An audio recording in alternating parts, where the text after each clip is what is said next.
Hi, I'm Amy Lee Miller. I'm a recruiter and hiring coach and consultant. I help leaders hire with confidence. Let's talk about using your gut instincts in the interview and hiring process. So this video is for hiring managers. However, the same tips can also apply for candidates during the interview process. You know that moment, the one where you feel like you have a question and maybe you haven't completely formulated the question all the way, but you know that it's there. It's like a sticking point. There is something that is giving you pause on a candidate throughout the interview process. And it doesn't mean that it's necessarily a no, but it does just that you need more information. So sometimes what will happen for me is I won't ask the question. I know that it is there because I don't have it completely formulated, but I know that there's something that I need to come back to and dig deeper on. I find it is so important to explore these sticking points when they come up.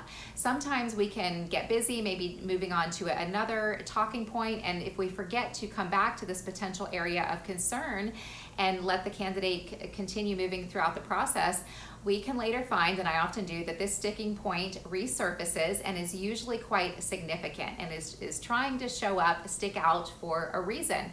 And worst case scenario, we could figure out what that reason is after you've already made the hire and learned that it was in fact not the right hire, and then you have to start the process all over again. So one thing that you can do to avoid this challenge, potential scenario, and hire with confidence is to make, if this happens where you have a question but it's not completely formulated, you're feeling some hesitation, write down your area of concern. Just make yourself a note. So this way you will remember to come back to it. Another thing that you can do is give the candidate an assignment around or a task around the area that is giving you some hesitation. So let's say, for example, that the candidate seems to have the experience that you're looking for, but for whatever reason, they're not articulating it clearly enough. So it's giving you some concern. You could ask them to put together maybe a PowerPoint presentation highlighting a specific achievement or example in their experience that demonstrates the skill set that you're looking for.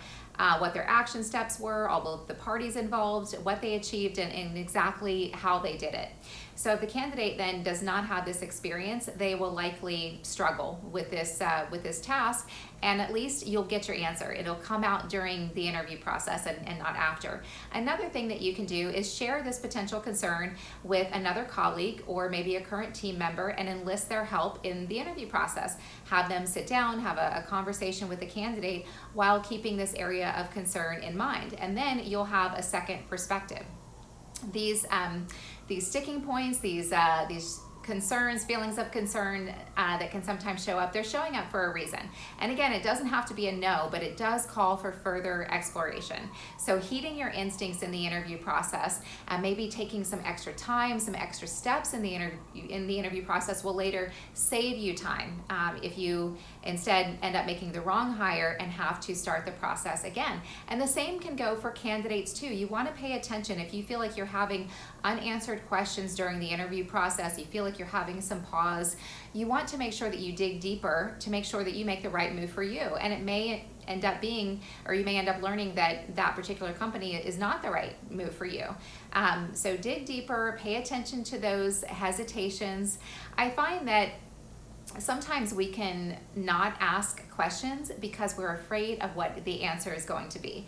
But here's the thing, and this can happen in career, it can happen in personal life. I think it's very normal and natural. But if the answer is the wrong answer today, it's still going to be the wrong answer a year from today, and you can save yourself a lot of unnecessary frustration, sometimes even pain, money if it's a company making the wrong hire, in finding out the answer today and instead of a year from today. So I hope you found that helpful. If you like the video, remember to like and subscribe for more tips on hiring with confidence.